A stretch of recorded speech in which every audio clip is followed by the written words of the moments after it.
أعوذ بالله من الشيطان الرجيم.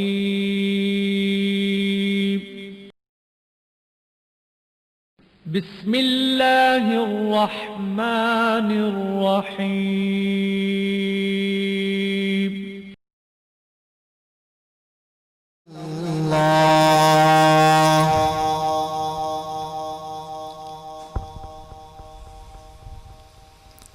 وكفى بالله حسيبا.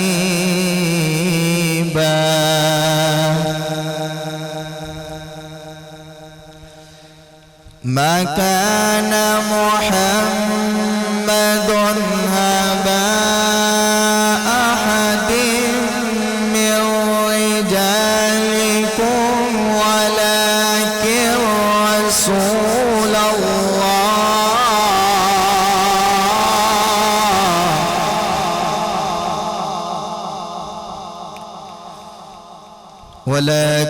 رسول الله وخاتم النبيين.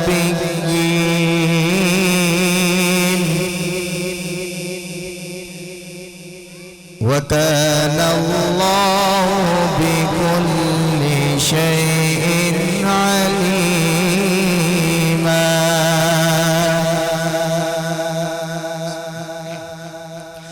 يا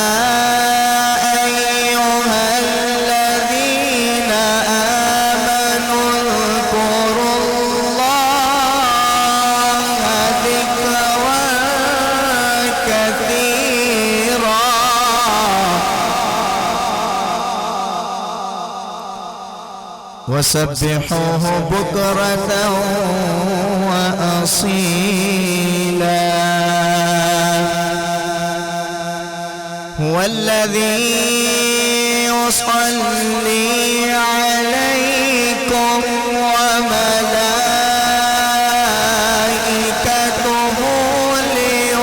ليخرجكم من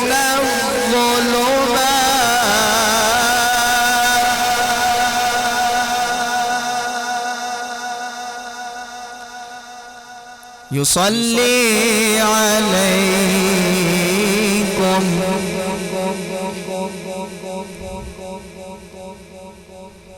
وملائكته ليخرجكم من الظلمات إلى النور.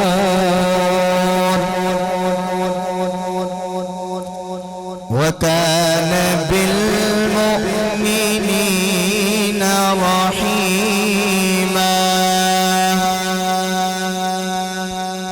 تحيتهم يوم يلقونه سلام وأعد لهم أجرا كريما. يا أيها النبي إنا أرسلناك شاهدا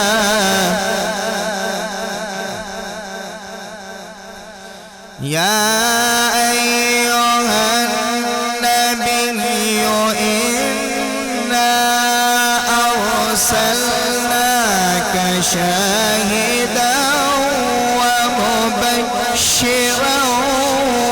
ونذيرا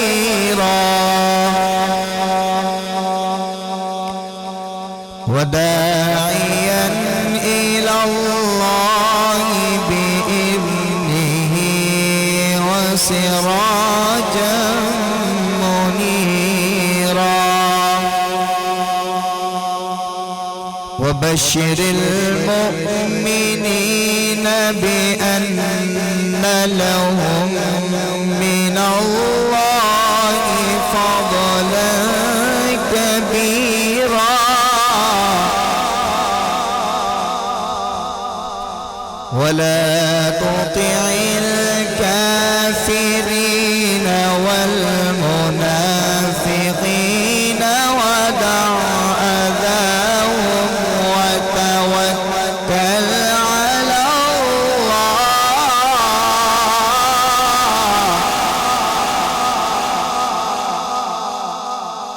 وكفى بالله وكيلا صدق الله العظيم وصدق رسوله النبي الكريم الأمين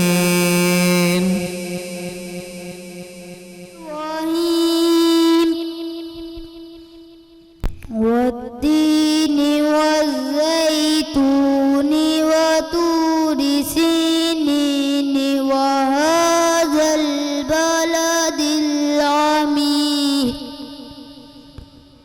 لقد خلقنا الإنسان في أحسن تقويم ثم رددناه أسفل سافلين إلا الذين آمنوا وعملوا الصالحات فلهم أجر غير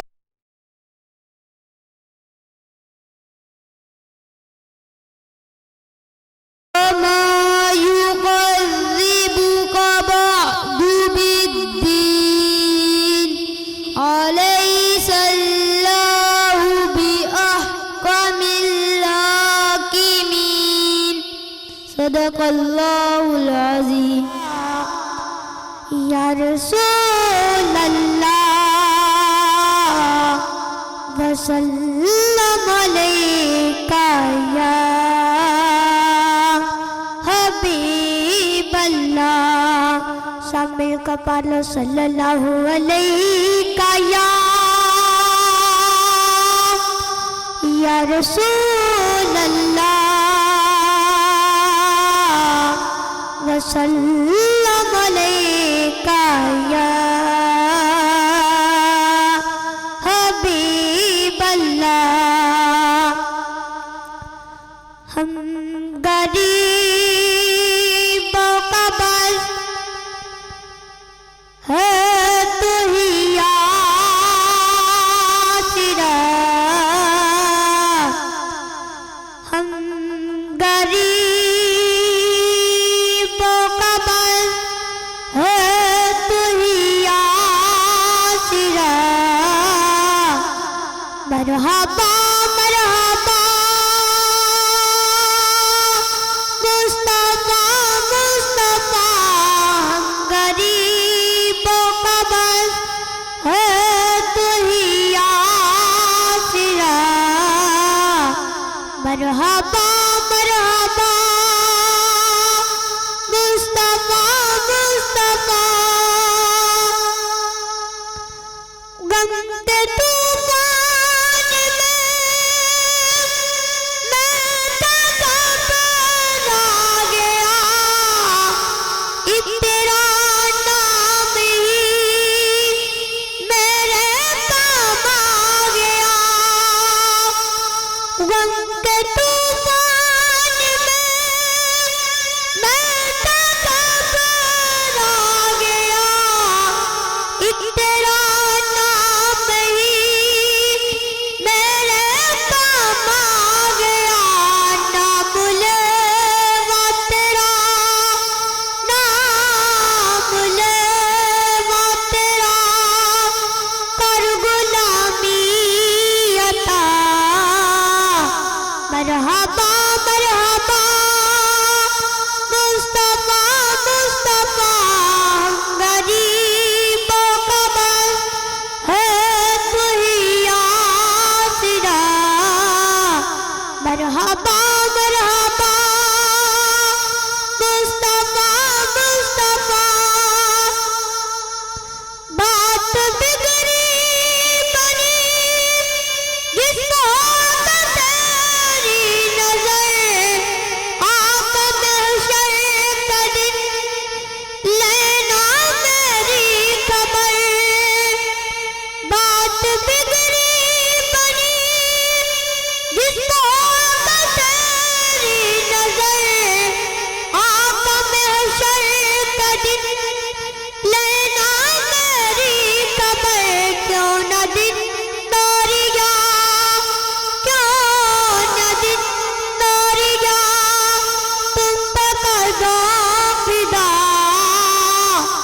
مرحبا مرحبا مصطفیٰ مصطفیٰ اللہ وملائکتہ یصلون علی النبی یا ایہا الذین آمنوا صلوا علیہ وسلموا تسلیما الصلاة والسلام علیک یا سیدی یا رسول اللہ وعلی آلک واصحابک یا سیدی یا حبیب اللہ الصلاة والسلام علیک یا سیدی یا محبوب رب العالمین وعلی آلک واصحابک یا سیدی یا خاتم النبیین یا رسول اللہ انظر حالنا یا حبیب اللہ اسمع قالنا اننا فی بحر حم مغرق خذ یدی ساحل لنا اشکالنا یا صاحب الجمال و یا سید البشر من وجهک المنیر لقد نور القمر لا يمكن الثناء كما كان حقه بعد از خدا بزرگ تو ہی قصہ مختصر۔ تمام حمد و ثنا تعریف و توصیف اللہ رب العزت کے لیے جو تمام جہانوں کا خالق مالک اور رازق ہے۔ اللہ جل وعلا کی حمد و ثنا کے بعد حضور نبی اکرم فخر بنی آدم آقائے نامدار حبیب پروردگار اللہ کے پیارے امت کے سہارے رب کے محبوب دانائی غیوب مالک رقاب فخر عرب و عجم والی کون و مکان سیاح لا مکان سید انس و جاں سرور لالا رخاں سرنشین مہوشاں شہنشاہ حسینہ تتمہ دوراں سرخیل زہرہ جمالہ جلوائے صبح ازل نور ذات لم یزل باعث تکوین عالم فخر آدم و بنی آدم نیر بطخا رازدار ما اوہا شاہد ما طغا صاحب علم نشرہ معصوم آمینہ احمد مجتبیٰ حضرت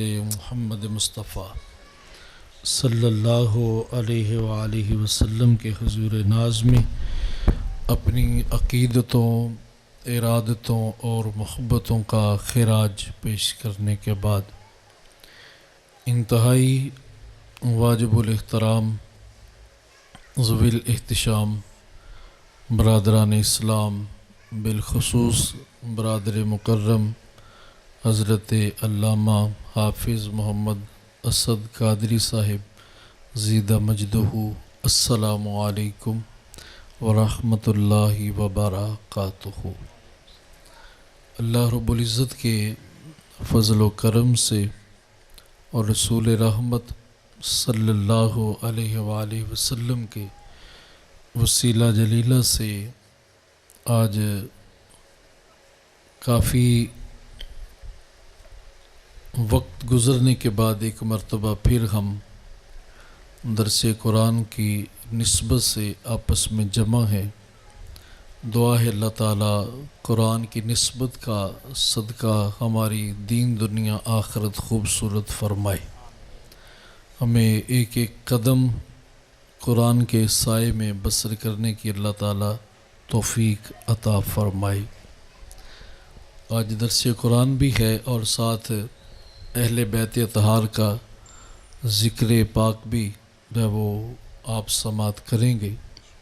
میں مخصوص وقت میں چند باتیں عرض کر کے گفتگو کو سمیٹوں گا بھی اور پھر آپ سے اجازت بھی چاہوں گا، اور اس کے بعد آپ نعتیں بھی سنیں گے اور امام علی مقام کا ذکر پاک بھی سنیں گے۔ امام علی مقام امام حسین رضی اللہ تعالی عنہ نے جو عظیمت کی داستان رقم کی ہے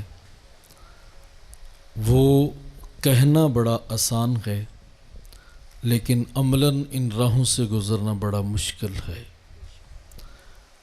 اور میرے حضرت ایک شعر پڑھا کرتے ہیں کہ یاری تیری سونا پر ازمائشاں تیریاں اگ، یاری تیری سونا پر ازمائشاں تیریاں اگ، سونا پرکھیا جامدہ نال اگاں دے لگ۔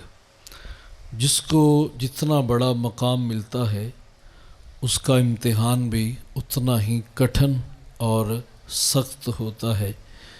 تو امام علی مقام امام حسین رضی اللہ تعالی عنہ نے جو حق تھا وہ کربلا میں ادا کر دیا۔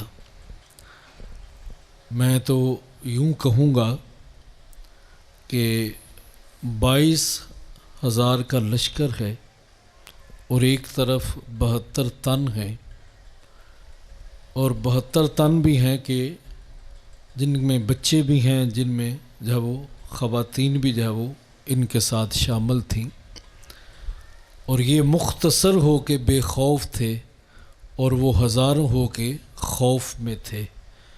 یہ قدم آگے بڑھاتے تھے اور استقامت کا انہوں نے جو جرت کے ساتھ حق ادا کیا، اور ادھر یزیدیوں کو دیکھا جائے تو ان کی ٹانگیں بھی کانپ رہی تھی۔ امام علی مقام تو آپ کی کیا شان ہے، کیا عظمت ہے۔ میں تو یوں کہوں گا اگر آپ کی توجہ جو وہ درکار ہے کہ انہوں نے تو ننھے علی اصغر کو بھی نہیں چھوڑا، اور میں یوں کہوں گا کہ ان کو ننھے علی اصغر سے بھی ڈر لگتا تھا کہ کہیں یہ کوئی جو وہ اپنا ہمارے لیے کوئی جو وہ مسئلہ نہ بن جائے۔ تو جو بچوں سے ڈرتے تھے وہ بڑوں کے حوالے سے ان کا کیا انداز ہوگا، کیا کیفیت ہوگی۔ تو امام حسین رضی اللہ تعالیٰ عنہ قیامت تک کے لیے عظیمت کی داستان رقم کر گئے، اور جو ان کے ذمے تھا وہ انہوں نے حق ادا کر دیا اس کا۔ اب ہماری ذمہ داری ہے کہ ہم جو پیغام امام علی مقام امام حسین رضی اللہ تعالیٰ عنہ قیامت تک کے لیے چھوڑ کے گئے ہیں، ہم اس پر کتنا عمل کرتے ہیں۔ کسی کو ماننا یہ بڑی بات ہے، لیکن اس کی ماننا یہ اس سے بھی بڑی بات ہے۔ تو حقیقی محبت یہ ہوتی ہے کہ کسی کے مشن کو جو ہے وہ آگے لے جایا جائے، وگرنہ سال کے بعد تو چند لوگ بھی آتے ہیں نا، وہ بھی اپنا کرتے ہیں جو بھی ان کا انداز ہوتا ہے، اور پھر پورا سال چھٹی ہوتی ہے۔ تو امام علی مقام امام حسین کا جو تعلق ہے وہ بڑا گوڑا ہے، تو یہ ایک دن کے لیے تو نہیں ہے، یہ تو ساری زندگی ان کے نام لگانے کے لیے ہے۔ تو یہ ہماری وہ اپنا ذمہ داری ہے کہ ہم قدم قدم پہ ان کی وہ شان بیان کریں، ان کی عظمت بیان کریں، ان کی وہ شہادتوں کے قصے اپنی نوجوان نسل کو سنائیں، اپنے بچوں میں بیٹھ کے ان کی باتیں کریں، تاکہ کل کو اگر نبی کے دین پہ کڑا وقت آئے تو بچے ڈر کے خوف سے بھاگے نہ، بلکہ استقامت کے ساتھ میدان عمل میں آگے آئیں۔ تو یہ ہم نے اپنی نسلوں کو سکھا کے جانا ہے، پڑھا کے جانا ہے۔ میرے حضور علیہ السلام کا فرمان ہے، علموا اولادکم ثلاث خصال، فرمایا کہ اپنی اولادوں کو 3 چیزیں سکھا کے جانی ہے۔ یہ میری بھی ذمہ داری ہے، یہ آپ کی بھی ذمہ داری ہے۔ وہ 3 چیزیں کون سی ہیں؟ فرمایا حب نبیکم، اپنے نبی کی محبت اپنی اولاد کو سکھا کے جاؤ، وحب اہل البیت، اور اپنے نبی کی اہل بیت کی محبت ان کو سکھا کے جاؤ، وتلاوت القرآن، اور قرآن کی تلاوت کرنا وہ ان کو سکھا کے جاؤ۔ یہ میری اور آپ کی وہ ذمہ داری ہے۔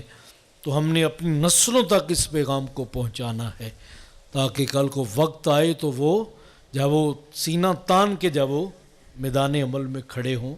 اور اس وقت ضرورت بھی ہے کہ جس طرح لوگ کوئی اٹھتا ہے تو وہ وہ حضور کی شان میں گستاخی کر دیتا ہے، کوئی اٹھتا ہے تو صحابہ کی شان میں بکواس کر دیتا ہے، کوئی اٹھتا ہے تو اہل بیت اطہار کے متعلق زبان درازی چلاتا ہے، تو کوئی لگام ڈالنے والا ان کو نہیں ہے۔ لیکن انشاءاللہ ایک وقت آئے گا کہ جب وہ کسی کے اندر جرت نہیں ہوگی کوئی میرے نبی کے بارے کو بات کر کے دیکھے، صحابہ کے متعلق کسی کو انشاءاللہ جرت نہیں ہوگی۔ لیکن یہ ہم نے اپنی جہاں تک ہمت ہے، طاقت ہے، بساط ہے، ہم نے اس کو ضرور پورا کرنا ہے۔ اور دیکھیں نا کہ حضرت ابراہیم کے لیے جب چیخا جلائی جاتی ہے تو ایک چونٹی اپنا وہ چڑیا چونچ میں پانی لے کر وہ پانی ڈالتی ہے، تو کہا کہ یہ تیرے ہلک چھوٹے سے قطرے سے کیا آگ بجھے گی؟ اس نے کہا مجھے پتہ ہے آگ نہیں بجھے گی. تو کہا پھر یہ کرنے کا مقصد کیا ہے؟ تو کہا کل قیامت کا دن ہوگا تو آگ لگانے والوں کا بھی نام لکھا جائے گا اور آگ بجھانے والوں کا بھی لکھا جائے گا. تو میں یہ چاہتی ہوں جب آگ بجھانے والوں کی لسٹ بنے تو چلو آخر میں میرا نام آ جائے. تو ہم جہاں بھی ہیں جتنا بھی ہم کر سکتے ہیں ہم ضرور جاؤ اس حوالے سے جاؤ اپنی محبت اور اپنی عقیدتوں کا اظہار کریں. اور میں جو آج مضمون لے کے آیا ہوں وہ بھی بڑا اہم ہے. ایک ایک لمحہ آپ کی توجہ جو ہے مجھے درکار ہوگی. یہ پیسے ذرا پاؤں کے نیچے یہ نہ پھینکیں، ان کے اوپر نام لکھا ہوتا ہے. اللہ جزات آپ فرمائے. تو میں آج آپ کے سامنے جو مضمون لے کر آیا ہوں وہ 30ویں سپارے کی معروف سورۃ العادیات ہے. اور سورت کا آغاز قسم سے ہو رہا ہے.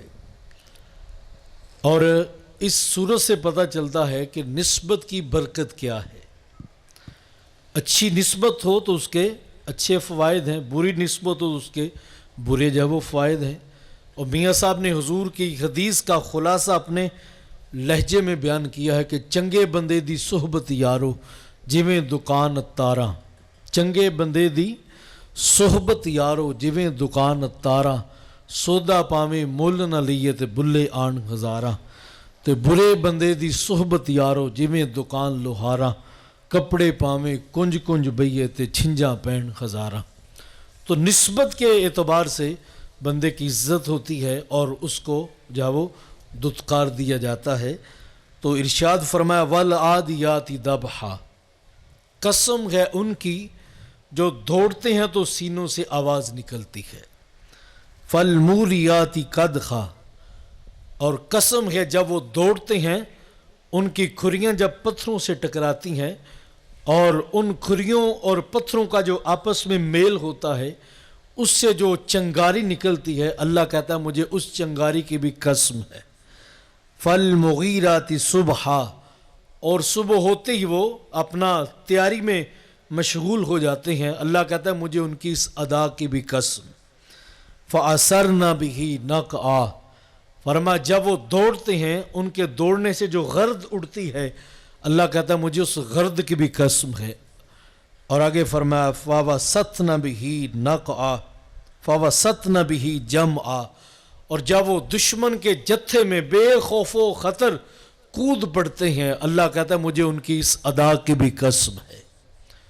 تو اس سے مراد جو ہے وہ بعض نے اونٹ کہا، بعض نے گھوڑے کہا. تو بہرحال اللہ نے محبوب کے غلاموں کے گھوڑوں کی اداؤں کی قسمیں جب وہ ارشاد فرمائی ہیں. محبوب کے غلاموں کے گھوڑے نہیں کہا، ان کے جو سینے سے آواز نکلتے مجھے اس کی بھی قسم ہے. وہی نہیں کہا ان کے پاؤں سے جو کھریاں لگی ہیں ان کھریوں کے ساتھ جو پتھر جب وہ مس ہوتے ہیں اس سے جو چنگاری نکلتی ہے مجھے اس کی بھی قسم ہے. اور صبح ہوتے وہ جب وہ تیاری میں مشغول ہو جاتے ہیں ان کی اس ادا کی بھی اللہ قسم ارشاد فرما رہا ہے. اور آگے فرما وہ دوڑتے ہیں ریتلی زمین پر اور اس سے جو غرد و غبار اڑتی ہے اللہ اس غبار سے بھی پیار فرما رہا ہے.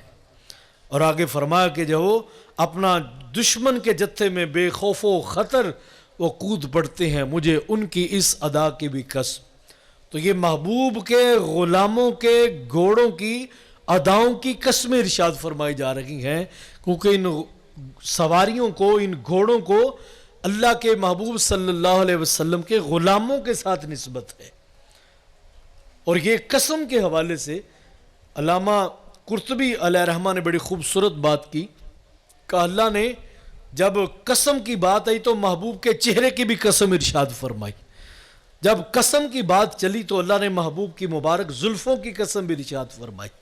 جب قسم کی بات بڑھی تو اللہ نے اپنے محبوب کی مبارک عمر کی قسم بھی ارشاد فرمائی.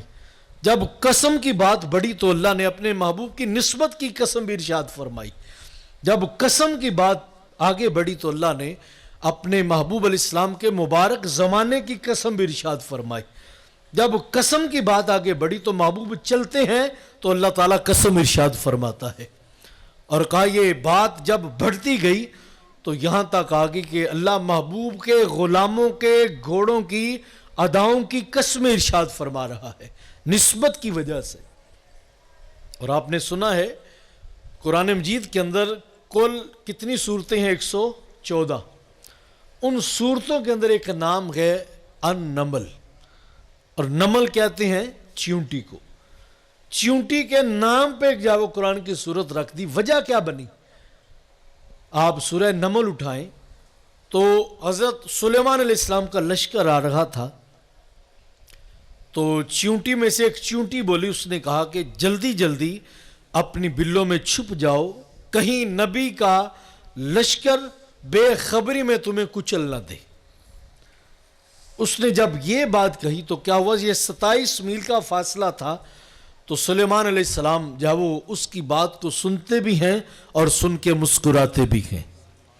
اب ماہر تھیوریات کہتے ہیں کہ چیونٹی کی زبان نہیں ہوتی، اس کے منہ کے آگے 2 باریک سے بال ہوتے ہیں۔ جب کوئی میسج وہ اپنی ہمجولیوں کو کرنا چاہتی ہے تو بال آپس میں رگڑتی ہے، اور اس بالوں کے رگڑنے سے ایک میسج پیدا ہوتا ہے۔ تو کہا کہ یہ جب وہ چیونٹیوں کے حوالے سے جب وہ زبان نہیں ہوتی، ان کے بالوں کے رگڑنے سے میسج پیدا ہوتا ہے، تو ہمارے حضرت فرماتے ہیں ہمارے کان کے پردے کے قریب بھی چیونٹی کو رکھ دیا جائے تو ہمیں پتہ نہیں چلے گا چیونٹی نے کہا کیا ہے۔ لیکن یہ نبی کی سماعت کا عالم ہے کہ 27 میل دور کے فاصلے سے بھی اللہ کے نبی حضرت سلیمان علیہ السلام اس کی بات کو سنتے بھی ہیں اور سن کے مسکراتے بھی ہیں۔ تو اس چیونٹی نے نبی کی تعظیم کی تو کیا ہوا؟ امام فخر الدین رازی فرماتے اللہ نے اس چیونٹی کو قیامت تک آنے والی چیونٹی کی سرداری عطا فرما دی، اور اس کے نام کی صورت جب وہ اپنا قرآن کے سپاروں کے اندر جب اس کو بھی شامل فرما دیا۔ تو ذات کی چیونٹی ہے، لیکن دیکھو مقام کتنا بڑا ملا ہے۔ تو اس لیے جب وہ جتنا جب وہ نسبت اور قربت کا جب وہ زیادہ جب وہ ماحول ہوگا، اتنی عظمت اور شان بھی زیادہ ہوگی۔ تو گھوڑوں کی اداؤں کی قسمیں جب وہ ارشاد فرمائی، اور آگے کیا کہا؟ ان الانسان لربہ لکنود، یہ انسان اپنے رب کا بڑا ناشکرا ہے۔ گھوڑوں کی اداؤں کی قسمیں اور انسان کو نکمہ کہا، یہ اشرف المخلوقات ہے۔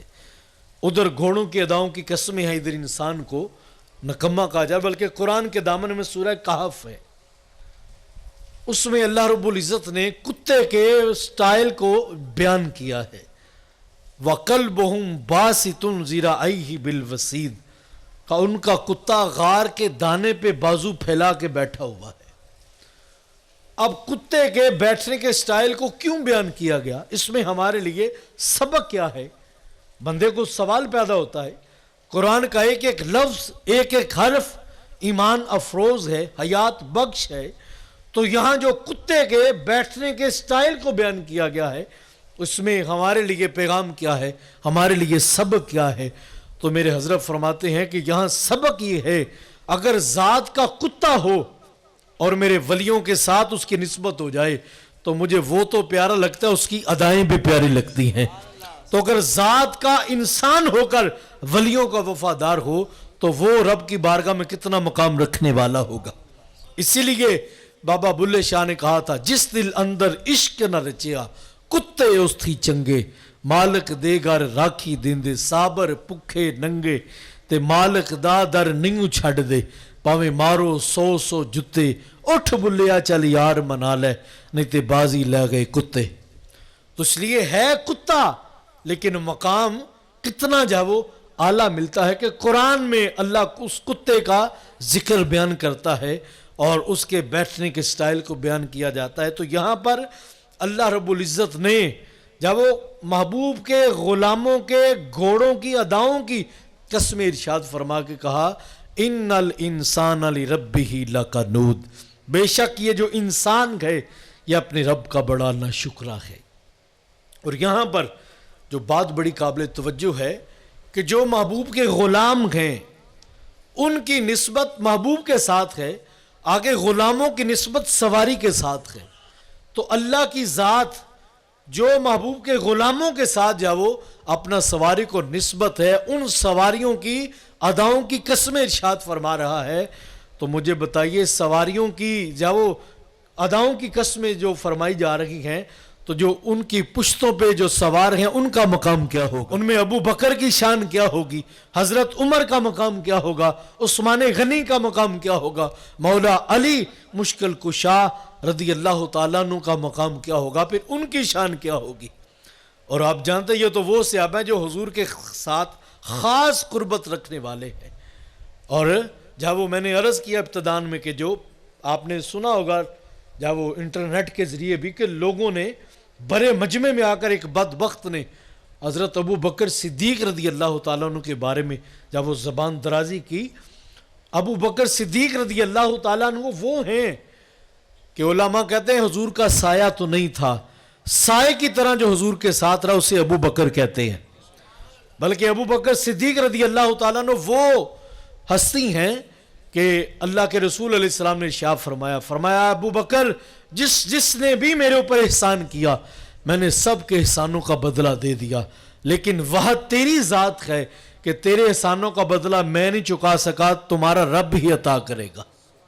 یہ ابو بکر صدیق رضی اللہ تعالیٰ عنہ ہیں کہ جب وہ ام المومنین سیدہ عائشہ صدیقہ فرماتی رات کا موقع تھا، ستارے چمک رہے تھے، تو میں جب وہ کیا حضور میری ران پہ سر انور رکھ کے آرام کر رہے تھے تو میں نے جو حضور کی بارگاہ میں عرض کیا حضور یہ جتنے آسمان پہ ستارے ہیں کیا آپ کا کوئی غلام ہے جس کی نیکیاں ستاروں کی تعداد کے برابر ہو؟ اب اگر جو لوگ ممبروں پر بیٹھ کر یہ بات کرتے ہیں کہ نبی کو دیوار کے پیچھے کا پتہ نہیں ہے، ان کے عقیدے کے مطابق سوچا جائے تو یہی سوال پیدا ہوتا ہے، حضور نے کہا ہوگا عائشہ مجھے تو دیوار کے پیچھے کا پتہ نہیں اور تو آسمانوں کی خبر پوچھ رہی ہو، لیکن حضور نے ایسا نہیں کہا ہاں عائشہ میں جانتا ہوں میرے کس غلام کی نیکیاں ستاروں کے برابر ہے۔ عرض کیا حضور کس کی؟ فرمایا میرے عمر کی۔ اب سیدہ عائشہ صدیقہ رضی اللہ تعالیٰ عنہ کے دل میں تھا حضور میرے باپ کا نام لیں گے، لیکن جب وہ حضور نے حضرت عمر کا نام لیا تو عرض کیا حضور میرے بابا کی نیکیاں کدھر گئیں؟ میرے بابا کی نیکیاں کدھر گئیں؟ تو حضور علیہ السلام نے ارشاد فرمایا عائشہ سنو، عمر کی ساری زندگی کی نیکیاں ایک طرف اور ابو بکر کی ایک نیکی ایک طرف، اور علماء کہتے ہیں وہ وہی نیکی جو غار والی ہے کہ جب ڈنگ پہ ڈنگ لگ رہا تھا اور وہ کسی نے نقشہ کھینچا کہ سانپ بھی طالب تھا دیدار سرکار کا، ایڑی کر رہی تھی کام دیوار کا، ڈنگ پہ ڈنگ کھا لیا مگر قدم ہٹا نہیں زاہد، کمال عشق تھا یار غار کا۔ تو ابو بکر صدیق رضی اللہ تعالیٰ عنہ کی ذات والا صفات ہے کہ جب وہ ساری زندگی حضور کے نام جب وہ لگا دی ہے، مال کی باری آئی تو مال حضور کے نام لگا دیا، اور جب وہ حضور کے لیے وطن بھی چھوڑ دیا اور اپنا آپ بھی محبوب کے نام پہ قربان کرنے کو تیار رہے، تو یہ ابو بکر صدیق ہیں اور یہ ان کی شان و عظمت ہے اور ان کا مقام ہے۔ اسی طرح حضرت عمر رضی اللہ تعالیٰ عنہ وہ ہیں، علماء کہتے ہیں سارے صحابہ حضور کے مرید ہیں، حضرت عمر حضور کی مراد ہیں، جن کو خود دست مبارک اٹھا کے رب سے مانگا اس سے عمر کہتے ہیں، اور فرمایا میرا عمر جن گلیوں سے گزرتا ہے شیطان بھی بھاگ جاتا ہے، عمر کے سائے سے بھی شیطان بھاگتا ہے، اور فرمایا اگر میرے بعد نبوت نہیں ہے، اگر کوئی نبی ہوتا تو وہ میرا عمر ہوتا۔ تو یہ مقام، یہ مرتبہ، یہ شان جب وہ اللہ کے رسول علیہ السلام نے جب وہ آپ کی نسبت سے جب وہ عطا ہوتی ہے، اس طرح عثمان غنی رضی اللہ تعالیٰ عنہ حضور علیہ السلام کہ جب وہ یہ پیارے صحابی ہیں اور دو یکے بعد بیٹیاں عثمان غنی رضی اللہ تعالیٰ عنہ کے نکاح میں آتی ہیں، اس پوری روئے زمین پر کوئی شخص یہ دعویٰ نہیں کر سکتا کہ میرے نکاح میں نبی کی دو بیٹیاں ہیں۔ تو یہ اعزاز عثمان غنی رضی اللہ تعالیٰ عنہ کو حاصل ہے، بلکہ فرمایا اگر میری 40 بیٹیاں بھی ہوتی یکے بعد فوت ہوتی جاتی تو میں عثمان کے نکاح میں دے دیتا۔ بلکہ ام المومنین سے روایت ہے، فرماتی ہیں دروازے پہ دستک ہوئی، پوچھا کون؟ آواز آتی ہے ابو بکر، کہا آنے دو۔ ابو بکر صدیق آئے، اپنا سوال عرض کیا، اجازت مانگی، اجازت ملی، چلے گئے۔ دروازے پہ دستک ہوئی، پوچھا کون؟ آواز آتی ہے عمر، کہا آنے دو۔ آئے، سوال عرض کیا، حضور نے جواب ارشاد فرمایا، اجازت مانگی جانے کی تو چلے گئے۔ اب تیسری مرتبہ دروازے پہ دستک ہوتی ہے تو پوچھا کون؟ آواز آتی ہے عثمان۔ تو حضور نے کہا ٹھہرو، ابھی نہ آنے دینا۔ حضور نے ٹیک لگائی تھی، مبارک ٹیک چھوڑی، مبارک پنڈلی سے کپڑا ہٹا تھا اس کو ڈھانپ لیا اور کہا آپ عثمان کو آنے دو۔ اب عثمان غنی رضی اللہ تعالیٰ عنہ آئے، انہوں نے بھی اپنا مسئلہ حضور کی بارگاہ میں عرض کیا، حضور نے جواب ارشاد فرمایا اور سنا تو اجازت مانگی، چلے گئے۔ اب ام المومنین سیدہ عائشہ صدیقہ رضی اللہ تعالی عنہا، آپ نے جو ہے وہ عرض کیا، بندہ نواز ابو بکر آئے فوراً اجازت دے دی، عمر آئے تو فوراً اجازت دے دی، لیکن عثمان آئے تو آپ نے کہا ٹھہرو ذرا۔ مبارک ٹیک چھوڑی، مبارک پنڈلی سے جب وہ کپڑا ہٹا تھا اس کو ڈھانپ لیا اور کہا اب عثمان کو آنے دو۔ حضور اس میں حکمت کیا ہے تو سنو، حضور نے کیا ارشاد فرمایا؟ فرمایا عائشہ میں اس بندے سے حیا نہ کروں جس سے اللہ کے فرشتے بھی حیا کرتے ہیں، اور خود دست مبارک اٹھا کے دعا کیا، اللہ کل قیامت کے دن میرے عثمان سے حساب نہ لینا، یہ حیا کی وجہ سے تیری بارگاہ میں کھڑا ہی نہیں ہو سکے گا۔ تو یہ اعزاز ہے، یہ تکریم ہے، یہ شان ہے۔ اسی طرح مولا علی مشکل کشا ہے، حضور علیہ الصلوۃ والسلام کی جو ان کے ساتھ محبت ہے کہ جب انصار اور مہاجر آپس میں بھائی بھائی بنتے ہیں تو کیا ہوا، حضرت علی اکیلے رہ گئے تو کیا ہوا، آنکھوں میں آنسو تھے، حضور نے ہاتھ پکڑا اور کہا انت اخی فی الدنیا والآخرہ، قالی تو دنیا میں بھی میرا بھائی ہے، آخرت میں بھی میرا بھائی ہے۔ اور یہ ان کا ایسا گوڑا تعلق ہے، لوگ تو ان کو اپنا الگ الگ کر رہے ہیں نا، ان کے اندر لڑائی اور جھگڑے جب وہ بیان کیے جا رہے ہیں، لیکن ان کی محبت کا عالم کیا ہے کہ جب وہ حضرت ابو بکر صدیق رضی اللہ تعالیٰ عنہ حضرت علی کے چہرے کو بار بار دیکھی جاتے ہیں تو کہا ابو بکر کیوں اتنے جب وہ محبت اور عقیدت کے ساتھ دیکھ رہے ہو، کبھی پہلے ایسے نہیں دیکھا۔ تو کہا میں نے حضور کی زبان سے سنا ہے علی کے چہرے کو دیکھنا بھی عبادت ہے، تو میں آپ کی زیارت بھی کر رہا ہوں اور عبادت بھی کر رہا ہوں۔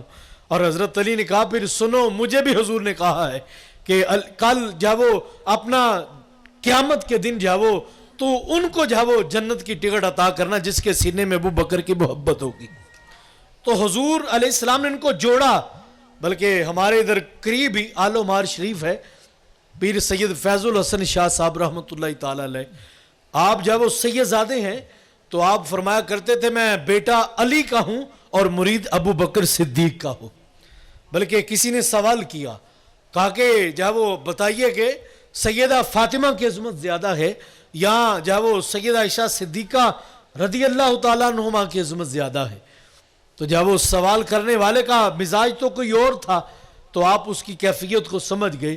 تو فرمایا کہ اگر بیٹی ہونے کے اعتبار سے دیکھا جائے تو سیدہ فاطمہ بیٹی ہیں حضور کی اور سیدہ عائشہ بیٹی ہیں ابو بکر صدیق کی، تو نبی کی بیٹی سے کسی کی بیٹی افضل نہیں ہو سکتی۔ اور فرمایا اگر دیکھا جائے جب وہ بیوی ہونے کے اعتبار سے تو سیدہ عائشہ صدیقہ بیوی ہیں اللہ کے پیارے رسول کی اور سیدہ فاطمہ بیوی ہیں اپنا مولا علی کی، تو کہا نبی کی بیوی سے کسی کی بیوی افضل نہیں ہو سکتی۔ تو یہ نسبتوں کے ساتھ ہے، اور خود حضور علیہ السلام نے صحابہ کی ناموز کے حوالے سے ارشاد فرمایا اگر تم دیکھو تمہارے سامنے کوئی میرے صحابہ کو برا کہہ رہا ہو تو کہا تم ان کو جواب دو کہ تمہارے اوپر اللہ کی لعنت ہو۔ تو یہ جس نے بھی یہ کام کیا ہے اس نے جب وہ لعنت کا اپنے آپ کو مستحق بنایا ہے۔ ابو بکر تو کل بھی حضور کے ساتھ تھے، ابو بکر تو آج بھی حضور کے ساتھ ہے، بلکہ جب وہ حضور علیہ السلام جب وہ تشریف فرما تھے تو کیا کسی نے دیکھا کہ دائیں ہاتھ میں ابو بکر کا ہاتھ ہے اور بائیں ہاتھ میں جب وہ حضرت عمر کا ہاتھ ہے۔ جب دیکھنے والے نے دیکھا تو حضور نے کیا ارشاد فرمایا ہا قضا نبعث یوم القیامہ، فرمایا کہ ہم قیامت کے دن بھی ایسے ہی اٹھائے جائیں گے، میرے ایک طرف ابو بکر ہوگا اور دوسرے طرف میرا عمر ہوگا۔ تو اس لیے اور یہاں مجھے اپنا ایک بزرگ ہے میاں میر رحمۃ اللہ تعالی علیہ، آپ داتا صاحب سلام کے لیے حاضر ہوئے تو ایک شخص جو ایران سے آیا تھا کہ دوسرے مسلک سے اس کا تعلق تھا، تو وہ بھی سلام کے لیے جب حاضر ہوا اس نے میاں میر صاحب کو دیکھا تو جب وہ ان سے سوال کیا، کہا کہ جب وہ آپ کو کیا خبر ہو کہ اہل بیت کی شان کیا ہے، اہل بیت کی عظمت کیا ہے، تو فرمانے لگے اچھا پھر آپ بتاؤ نا، اہل بیت کی شان آپ سناؤ۔ تو کہا ہمارا یہ عقیدہ ہے کہ جہاں پر امام علی مقام آرام فرما رہے ہیں ان کے چاروں اطراف میں دائیں بائیں آگے پیچھے 40 میٹر کا جو فاصلہ ہے، لوگ مدفون ہوں گے اور مدفون ہیں، ان کو قبر میں عذاب نہیں ہوگا۔ 40 میٹر کے دورانیے کے اندر جب وہ جتنے مدفون ہوں گے ان کو قبر کا عذاب نہیں ہوگا۔ تو میاں میر فرمانے لگے تمہاری کیا اوقات ہے کہ تم اہل بیت کی حد بیان کرو؟ تو کہا ہم تمہیں بتاتے ہیں اہل بیت کی شان کیا ہے، اہل بیت کی عقیدت اور محبت کیا ہے۔ کہا سناؤ۔ کہا تمہارا تو یہ عقیدہ ہے کہ 40 میل جب وہ چاروں اطراف میں اتنے فاصلے میں جو امام علی مقام کے قرب و جوار میں دفن ہوگا اس کی قبر میں عذاب نہیں آئے گا۔ کہا ہم سے پوچھو، ہم یوں کہتے ہیں اور ہم اہل بیت کی شان اس طرح بیان کرتے ہیں کہ 40 میٹر کی بات نہیں ہے، پوری روئے زمین پر جہاں بھی کوئی اہل بیت کی محبت رکھنے والا ہوگا اور دنیا سے چلا گیا تو اللہ اس کی قبر میں عذاب نازل ہونے نہیں دے گا۔ اللہ یا رسول اللہ یا اللہ۔ تو یہ اہل بیت کی شان ہے، جہاں بھی کوئی ان سے محبت رکھنے والا ہوگا تو ان کو قبر میں عذاب نہیں ہوگا۔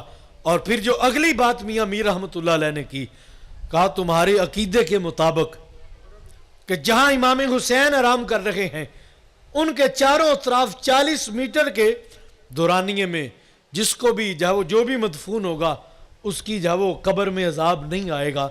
تو کہا یہ تو نواسے کی شان ہے، تو پھر نبی کی شان کیا ہوگی؟ یہ نواسے کا مقام ہے، تو جس نبی کی نسبت سے نواسے کو یہ اعزاز ملا اس امام الانبیاء کا مقام کیا ہوگا؟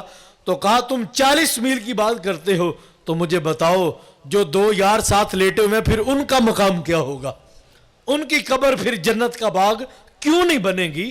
تو یہ ہمارے بزرگوں نے اس طرح کر کے وہ اہل بیت کی محبت کو بھی وہ اپنا مضبوطی سے تھاما اور اہل بیت اطہار کی محبت کا بھی دم بھرا۔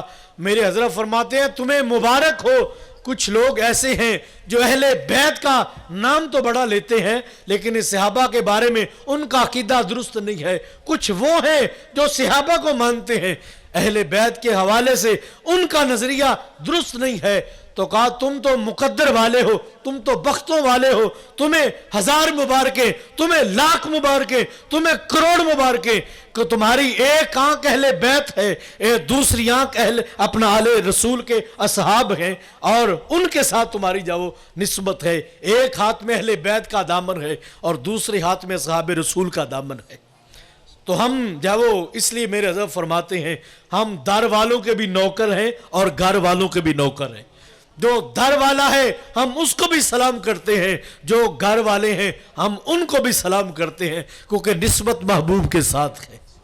تو اس لیے فرمایا اللہ رب العزت نے کہ یہ نسبت ہے، گوڑوں کی اداؤں کی قسمیں ارشاد فرما کر آگے جو ارشاد فرمایا اب وہ سماعت کیجئے کہ ان الانسان لربہ لکنود، گوڑوں کی اداؤں کی قسمیں ارشاد فرما کا یہ جو انسان ہے، یہ جو اشرف المخلوقات ہے، یہ اپنے رب کا بڑا ناشکرہ ہے۔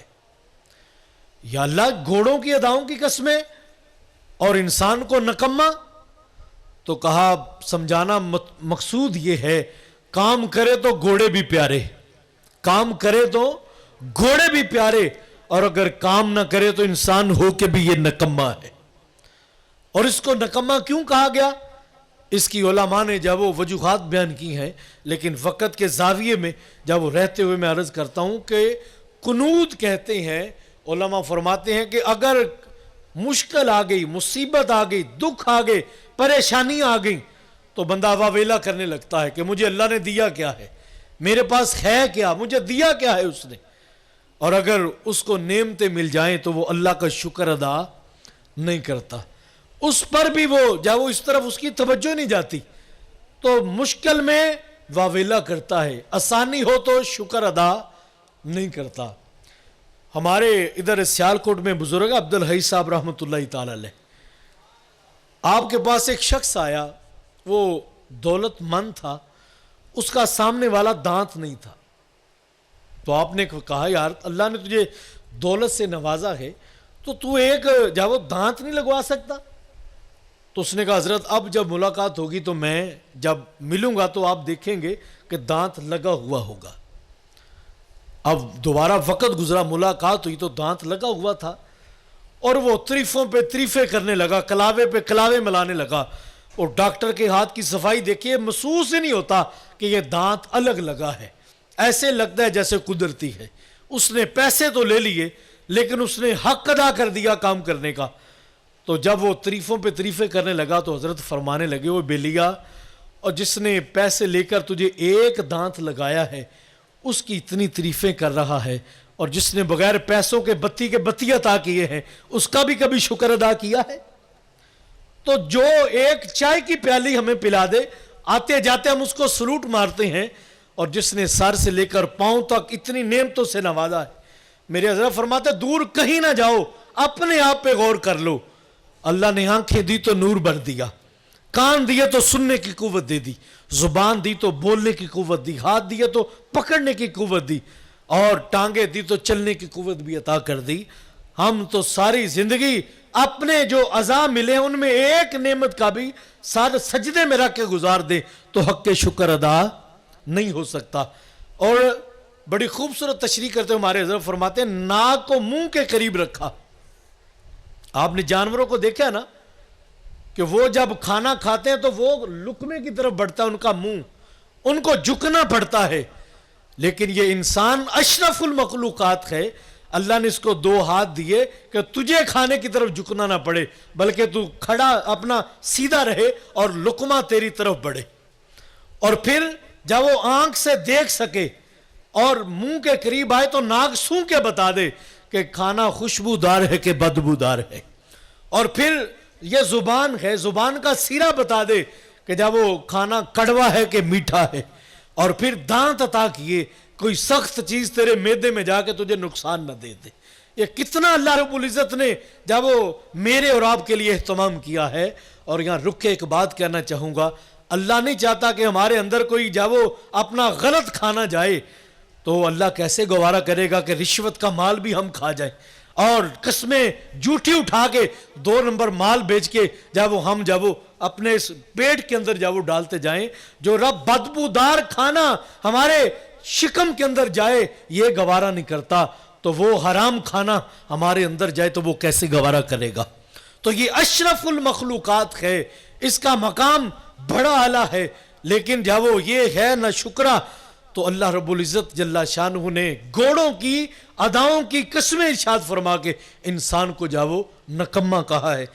اور آگے جب وہ ارشاد فرمایا وَإِنَّهُ، جب وہ اس کی قسمیں ارشاد فرما کے انسان کی جب وہ نہ شکری کا بیان کر کے آگے کیا ارشاد فرمایا وَإِنَّهُ لِحُبِّ الْخَيْرِ لَشَدِيدٌ، بلکہ اس سے قبل فرمایا وَإِنَّهُ عَلَى ذَلِكَ لَشَهِيدٌ۔ آئی جو اس کو نشکرہ کہا گیا ہے اس کا سبب کوئی اور نہیں ہے، یہ خود اس پہ گواہ ہے۔ اس کو جو نشکرہ کہا گیا ہے اس پر یہ خود گواہ ہے، اس کو کسی دلیل کی ضرورت نہیں ہے۔ علماء فرماتے ہیں کہ پوری دنیا کے اندر 3 بڑے نام ہیں، تیسرے نمبر پر جو امیر لوگوں میں شخص کا نام تھا اوناسس، اور اس کو مسئلہ کیا تھا، اس کی یہ آنکھوں کے پپوٹے کام نہیں کرتے تھے، آنکھ کھولنی ہوتی تو وہ سلوشن ٹیپ لگا دیتا، آنکھ بند کرنی ہوتی وہ سلوشن ٹیپ اتار دیتا۔ ہمیں نہیں نا اس کی پرواہ، ہمیں اس کی کوئی قدر نہیں ہے، تو یہ تو اس کو قدر پوچھو نا۔ میں یہ بات عرض کرتا ہوں اندھے سے آنکھوں کی قدر پوچھو، جو سڑک کے کنارے گھنٹوں کھڑا ہوتا ہے اور آواز لگاتا ہے مجھے کوئی دوسرے کنارے لگا دے، جس کے ہاتھ نہیں ہے اس سے پوچھو ہاتھوں کی قدر کیا ہے، بھوک تڑپا رہی ہے، کھانا سامنے پڑا ہے، لیکن وہ انتظار میں ہے کوئی آ کے 2 لقمے مجھے کھلا دے۔ تو یہ قدر اس کو ہے جس کے پاس نعمت ہے نہیں، اور وہ اس سے بڑا بد نصیب کون ہے جو نعمت بھی ہے اور اس کی قدر بھی نہیں کرتا۔ تو جو یہ آنکھیں کسی اور مقصد کے لیے دی تھی، یہ کان کسی اور مقصد کے لیے دیے تھے، زبان کا مقصد کوئی اور تھا، ہاتھوں کا مقصد کوئی اور تھا، ان قدموں کا مقصد کوئی اور تھا، ہم سارے اپنے مقصد بھول گئے، اپنے نفس کے غلام ہو گئے، اور شیطان کے جب وہ پیروکاری کے اندر جب ہم شامل ہو گئے، تو کہا کہ جب وہ یہ خود گواہ ہے، کس کو کیوں یہ کہا جاتا ہے؟ تو 79 سے کسی نے کہا کہ جب وہ تیری زندگی کی بتا، اس نے کہا ایک ہی خواہش ہے، کہا وہ کیا؟ کہا وہ یہ ہے کہ اپنی مرضی سے اپنی آنکھ کھول سکوں۔ تو کہا اس کے لیے اگر کچھ کرنا پڑے تو کیا کرے گا؟ کہا ساری دولت لگانے کو تیار ہوں۔ تو اس لیے یہ قدرتی طور پر جو اللہ نے انسان کو یہ جو سر سے لے کر پاؤں تک نعمتوں سے نوازا ہے، تو اللہ جل شانہ نے اس پر ارشاد فرمایا وَإِنَّهُ عَلَىٰ ذَلِكَ لَشَهِيدٌ، یہ خود گواہ ہے کہ اس کو نہ شکرا کیوں کہا گیا ہے۔ اور آگے ارشاد فرمایا وَإِنَّهُ لِحُبِّ الْخَيْرِ لَشَدِيدٌ، اور دوسری بات بیان کی، کہا دوسرا اس کے اندر جو کمی ہے وہ یہ ہے، یہ مال کی محبت میں بڑا تیز ہے۔ مال کے لیے اس کو دوسرے ملک بھی جانا پڑے تو جانے کو تیار ہوتا ہے، مال کے لیے اس کو پتا چلے فلاں جگہ جب وہ کالونی بنی ہے اور پلاٹ لے لیں گے، کل کو اچھا منافع مل جائے گا تو وہاں وہ رقم لگانے کو بھی تیار ہوتا ہے، فلاں جگہ پر جب وہ اچھی چیز جب وہ بک رہی ہے اور وہ سستے سودے میں ہے اور اپنے علاقے میں لا کے بیچوں گا تو منافع ہوگا، تو یہ دن اور نہ رات دیکھے گا، نہ موسم دیکھے گا، نہ طبیعت دیکھے گا، مال کے محبت میں یہ سفر کرنے کے بھی جب وہ تیار ہو جائے گا۔ لیکن اس کے ہمسائیگی میں کوئی بھوک سے تڑپ رہا ہے، اس کی ہمسائیگی کے اندر کسی کا مکان کچا ہے اور بارش کے ماحول میں وہ دعا مانگتے یا اللہ یہ کچی چھت ہے، اپنے کرم سے اس کو سلامت رکھنا، یہ بھی گر گئی تو ہم کہاں جائیں گے؟ اس کے گھر کی وہ کچی چھت ٹپک رہی ہے اور یہ اپنے مال کے اوپر سانپ بنا ہوا ہے اور روزانہ مال گنتا ہے، مال کی محبت کے اندر اتنا یہ گرفتار ہو گیا، اس کو یہ فکر نہ رہی کہ میرے پاس تو انواع اقسام کے کھانے ہیں، اگر ایک شوربے کی پیالی ہمسائے کے گھر میں بیچ دوں، میرے پاس تو اعلیٰ لباس ہے، اگر ایک لباس ہمسائے کو دے دوں، میرا تو اتنا بلند اور جب وہ بڑا مکان ہے، اور اگر اس کی کچی مکان کی چھت بنوا دوں تو اس میں جب وہ کیا جائے گا؟ تو یہ اعمال کے لیے آگے نہیں بڑھتا، یہ مال کی محبت میں جب وہ بڑا تیز ہے، مال کے لیے جب وہ یہ اس کے اندر بڑی محبت ہے، یہ مال کے لیے دور چلا جاتا ہے لیکن اعمال کے لیے قریب مسجد میں بھی نہیں جاتا، اعمال کے لیے ساتھ ہمسائے کو بھی جب وہ یہ توجہ نہیں کرتا۔ میرے حضور کا فرمان سنیے، فرمایا اگر ہمسایہ بھوکا سو گیا، اگر ہمسایہ بھوکا سو گیا تو 40 دن نماز قبول نہیں کی جائے گی، اور ہمسایہ وہ نہیں جس کی دیوار کے ساتھ دیوار سانجھی ہے، فرمایا 40 دائیں 40 بائیں 40 آگے 40 پیچھے، چاروں اطراف میں یہ 40 گھر جو ہے وہ یہ ہمسائیگی کے اندر آ رہے ہیں۔ اور مال کے حوالے سے جب وہ ایک ضروری پیغام بھی جب وہ میں جگہ جگہ دے رہا ہوں، آپ بھی جب وہ توجہ کیجئے اور اس کو دل کے کانوں سے سماعت کیجئے کہ مال کی محبت ایسی بڑی کہ اس مال کی محبت میں آ کر دنیا دار تو دنیا دار، جو دیندار تھے وہ بھی اس کی لپیٹ میں آ گئے۔ آج قرآن پڑھنے والا کیا قرآن کی آیتیں نہیں بیچ رہا؟ نعت پڑھنے والا حضور کے نعت کے اشعار بیچ نہیں رہا؟ خطاب کرنے والا کیا اپنی تقریریں جب وہ بیچ نہیں رہا کہ پہلے کتنے دو گے بعد میں کتنے دو گے، پھر نوٹ اوپر نہ پھینکے جائیں تو یہ بھی ناراضگی کا اظہار کیا جاتا ہے، بعد میں نذرانہ نہ ملے تو اس پر بھی جب وہ اپنا کہا جاتا ہے کہ تم نے جب وہ قدر نہیں کی میری، تم نے دیا کیا ہے میرا۔ وہ ایک شخص نے کہا تھا کہ جب کتاب مفت نہیں ملتی تو تقریر مفت کیوں کریں؟ یہاں تک جب وہ لوگ دلیلیں جب وہ تراش کے جب وہ بات کرتے ہیں تو میرے حضرت تو فرماتا ہے یار اللہ تو کتوں کو بھی رزق دیتا ہے، تو تم تو اس کے محبوب کے مصلی کے نوکر ہو، تم کسی کے آگے ہاتھ نہ پھیلانا، اللہ اپنے جناب سے تمہیں عطا فرماتا جائے گا۔ تو اللہ پہ جو توکل ہے، کہا تم اس کا حق ادا کر کے دیکھو، تم حق ادا کرو وہ تمہیں عطا کرنے میں کمی نہیں کرے گا۔ تو یہ مال کی محبت ہے نا کہ جب وہ آج چودھری صاحب کو سلوٹ مارتے ہیں سارے، کس وجہ سے؟ وہ چاہے بدتمیز ہو زمانے کا لیکن اس کے پاس مال ہے، اس کا بنگلہ اونچا ہے، اس کی کوٹھی اونچی ہے، اس کی نئے ماڈل کی گاڑی ہے، اس کو سارے وہ گالی دے کے بھی بلائے تو کہا جاتا ہے کہ صاحب کا مزاج ہی ایسا ہے، اور مال کی وجہ سے اس کی عزت کی جاتی ہے، اس کی قدر کی جاتی ہے۔ ہم جب وہ حضور کی سیرت کو پڑھتے ہیں تو صحابہ مال کی وجہ سے نہیں، حضور کی غلامی کی وجہ سے صحابہ آپس میں عزت کیا کرتے تھے، ایک دوسرے سے پیار کیا کرتے تھے۔ تو یہ مال کی محبت جب وہ یہاں تک چلے گی کہ دیندار بھی اس کی لپیٹ میں جب وہ آ گئے۔ میں تو یوں کہا کرتا ہوں، آج غریب کے گھر میں تو مولوی صاحب ختم پڑھنے بھی نہیں جاتے، وہ کہتے ہیں وہ تو کھانا بھی مجھے نہیں دے گا، وہ خدمت میری اس نے کیا کرنی ہے۔ تو یہ یہاں تک جب وہ ہمارا یہ حال پہنچ چکا ہے۔ اور دوسرا جو اہم پیغام کے ہماری محافلوں کے اندر یہ جو نوٹ پھینکنے کا رواج عرصہ دراز سے چل رہا ہے، تو میں جب وہ ایک دین کا ادنا خادم ہونے کے ناطے سے جگہ جگہ یہی پیغام دے رہا ہوں، آپ کو بھی گزارش کرتا ہوں، اسلام میں یہاں یہ کوئی طریقہ نہیں ہے، نہ صحابہ کا یہ طریقہ رہا، نہ بزرگوں کا یہ طریقہ رہا، اور نہ ہی ہمیں ایسا کرنا چاہیے۔ اور دوسری جو بات ہے، شاید ہماری توجہ اس جانب نہیں ہے کہ نوٹوں کے اوپر نام لکھا ہوتا ہے عشرت حسین، نوٹوں کے اوپر نام لکھا ہوتا ہے باقر اور رضا، اور یہ مقدس ہستیوں کے نسبت کے ساتھ ان کا نام ہے، تو وہ نوٹ جو وہ ہمارے پاؤں کے نیچے ہوتے ہیں۔ تو مجھے بتائیے کہ جہاں پر جب وہ مقدس نسبتوں کے جو نام ہیں ان کا ادب نہیں ہوگا، تو مجھے دل سے سوال کر کے جواب دیجئے، کیا وہ محفل قبول ہو سکتی ہے؟ تو ہم تو کیمرے میں ہمارا نام آ جائے، وہ سیٹھ صاحب پیسے پھینک رہے ہیں، غریب دروازے پہ آ کے مانگے تو کہتے ہیں نکل جا، اب بلکہ اس کو تو وقت بھی نہیں دیتے، اور ادھر نمائش کرنے کے لیے تصویر کھینچی جا رہی ہے، سیٹھ صاحب پیسے پھینک رہے ہیں، اور ان کو بھی نہیں پتا۔ اور جو عاشق رسول ممبر پہ بیٹھا ہے اور وہ حضور کی شان بیان کر رہا ہے، حضور کی آل کے آداب بیان کر رہا ہے، حضور کے اصحاب کے آداب بیان کر رہا ہے، لیکن وہ ایسا نوٹوں میں پاگل ہو گیا، اس کو ایسی وہ نوٹوں کی جب وہ لالچ کا نشہ ایسا طاری ہو گیا، اس کو بھی نہیں پتا کہ نیچے حسین کا نام میرے پاؤں کے نیچے آ رہا ہے۔ نہ اللہ یا رسول،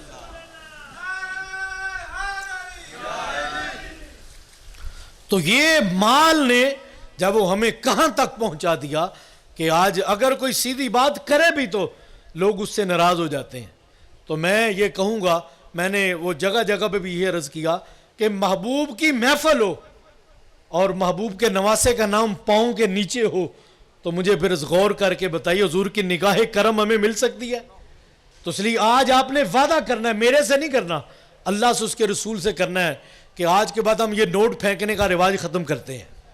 اور دوسری بات آپ دیں، میں اس کا انکار نہیں کرتا، کوئی نیا فتویٰ نہ لگ جائے، کیونکہ فتوے آج کل مفت میں بک رہے ہیں، جس کو الف کا جب وہ مفہوم نہیں آتا وہ بھی جب وہ فتوے لگا دیتا ہے، تو میں اس کا انکار نہیں کرتا، آپ دیں، اس پر بھی جب وہ دلیلیں دی جاتی، میں دلیل نہیں دیتا، آپ علماء کی خدمت کریں، قاری قرآن کی خدمت کریں، نعت خان کی خدمت کریں، لیکن مہذب انداز کے ساتھ، پھینک کے نہ دے اس کو۔ ایک طرف رقص و سرور کی محفل ہے اور دوسری طرف حضور کی محفل ہے، وہاں بھی نوٹ پھینکے جا رہے ہیں، یہاں بھی نوٹ پھینکے جا رہے ہیں، اور پیر صاحب بھی جب وہ ساتھ بیٹھے ہیں وہ کہتے ہیں اگر میں نے کوئی بات کی تو مجھے نذرانہ نہیں ملے گا، مولوی صاحب بھی بیٹھے ہیں وہ کہتے ہیں میں نے بات کی تو میری تو خدمت کوئی نہیں کرے گا۔ تو یہ جب وہ اپنا لوگوں کو اللہ پہ توکل سکھا رہے ہیں اور خود اللہ پہ توکل ہی کوئی نہیں۔ تو اس لیے جس نے پیدا کیا ہے وہ جو مقدر کا ہے وہ مل کے رہے گا، چاہے جو مرضی ہو جائے۔ تو اس لیے جب وہ یہ عزم کرنا ہے آپ نے۔ اور دوسری بات اس حوالے سے آخری ہے، جب وہ آپ سے اگر کوئی آپ کسی کو کال کریں اور وہ آپ سے باتوں باتوں میں کہ یار آپ جانتے ہیں پٹرول کتنا مہنگا ہو گیا، وہ سیدھی بات نہیں کرتے، وہ اس طرح کر کے بات کرتے ہیں، آپ جانتے ہیں پٹرول کتنا مہنگا ہو گیا، ظاہر اتنی دور سے آنا ہے، گاڑی کا کرایہ بھی کتنا ہے، تو وہ یعنی آپ سے وہ مدد مانگ رہا ہے۔ جو آپ سے مانگ رہا ہے وہ حضور کا در آپ کو کیسے بتائے گا؟ جو آپ سے ڈیمانڈ کر رہا ہے اس کو حضور کے در سے خیرات کیسے ملے گی؟